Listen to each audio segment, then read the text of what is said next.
Oke, ada satu krisis kemanusiaan besar yang sedang terjadi, tapi sering banget luput dari sorotan utama media. Nah, hari ini kita akan coba kupas tuntas krisis di Myanmar. Kenapa? Karena ini bukan cuma soal mereka. Ini adalah kejahatan yang pada akhirnya merupakan serangan terhadap kita semua. Ini pertanyaan yang mungkin kedengarannya provokatif ya, tapi ini penting banget.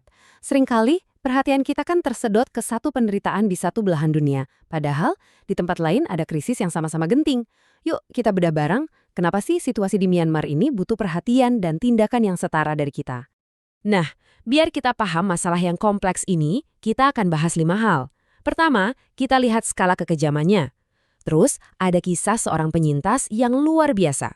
Lalu, ada perjuangan baru untuk mencari keadilan, kita juga akan bongkar narasi global yang salah kaprah, dan yang paling penting, kenapa ini jadi urusan kita semua. Oke, kita mulai dari yang pertama ya. Kita perlu banget paham ini kekerasan yang terjadi di sana tuh seperti apa sih? Soalnya ini bukan sekedar konflik politik biasa loh. Yang kita bicarakan di sini adalah tindakan-tindakan yang secara hukum internasional itu didefinisikan sebagai kejahatan paling serius. Lihat deh, yang paling bikin ngeri dari data ini adalah grafiknya yang terus naik tajam. Jumlah warga sipil yang terbunuh itu meningkatnya bukan main sejak kudeta 2021. Ini penting banget untuk dicatat.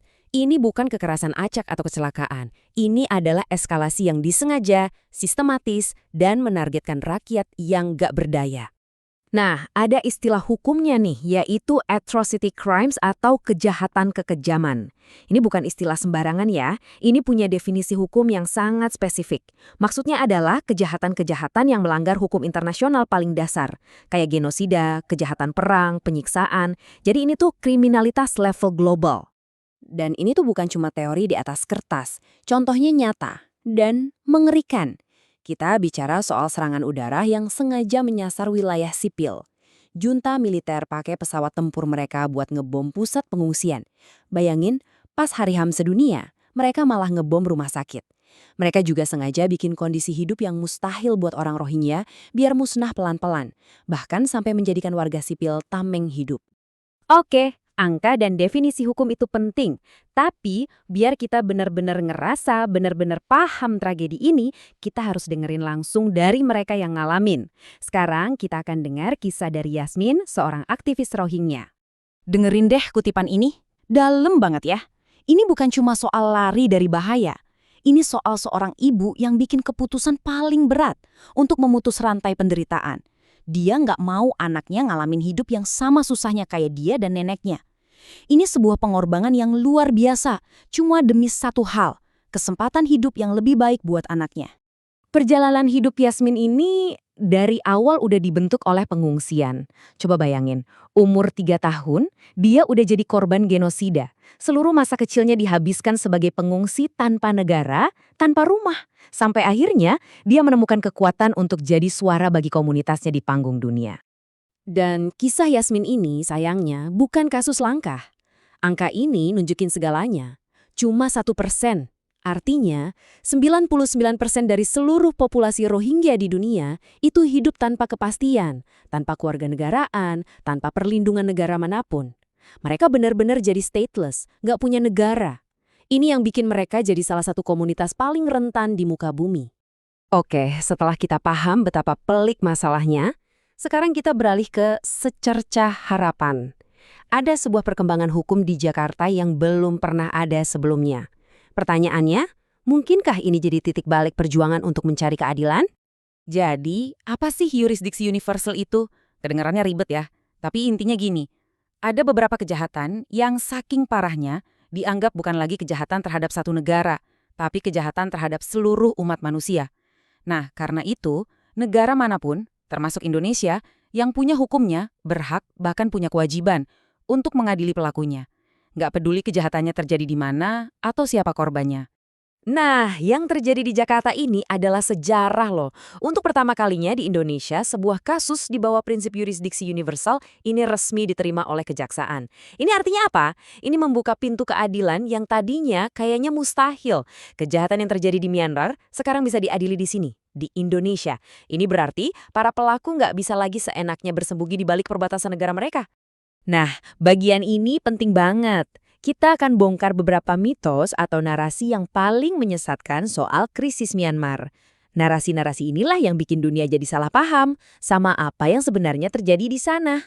Selama bertahun-tahun, dunia kan kenal Aung San Suu Kyi sebagai ikon demokrasi, pahlawan, bahkan disejajarkan sama Nelson Mandela. Tapi ternyata realitanya jauh lebih gelap. Waktu di panggung dunia, dia malah membela jenderal-jenderal pelaku genosida di pengadilan internasional. Dia bahkan nggak mau menyebut kata Rohingya.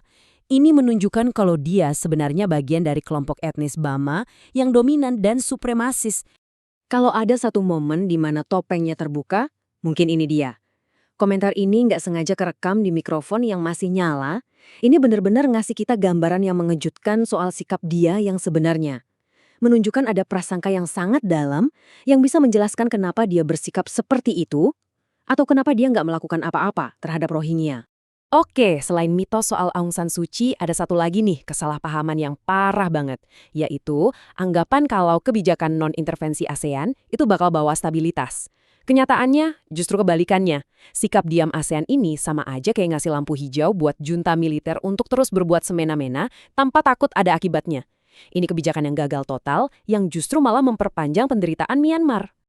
Sekarang kita sampai ke intinya. Kenapa sih kita harus peduli? Kenapa krisis yang kayaknya jauh di sana ini relevan buat kita semua, dimanapun kita tinggal? Nah, jawabannya ada di sifat kejahatan itu sendiri.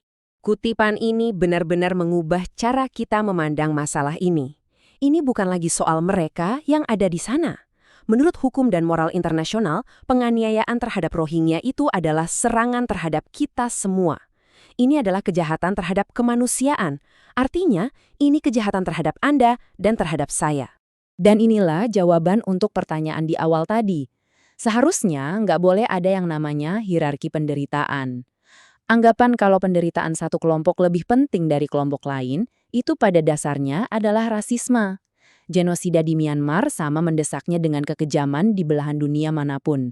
Semuanya butuh urgensi, butuh empati, dan butuh tindakan yang sama dari kita. Sebagai penutup, saya mau meninggalkan Anda dengan satu pertanyaan ini. Kalau kita semua setuju bahwa kejahatan terhadap kemanusiaan adalah kejahatan terhadap kita semua, lalu, apa kita masih bisa jadi penonton pasif? Ini bukan lagi cuma urusan pemerintah atau PBB. Ini jadi pertanyaan untuk kita semua. Apa tanggung jawab kita sebagai individu dan sebagai masyarakat untuk menuntut keadilan dan mengakhiri semua ini?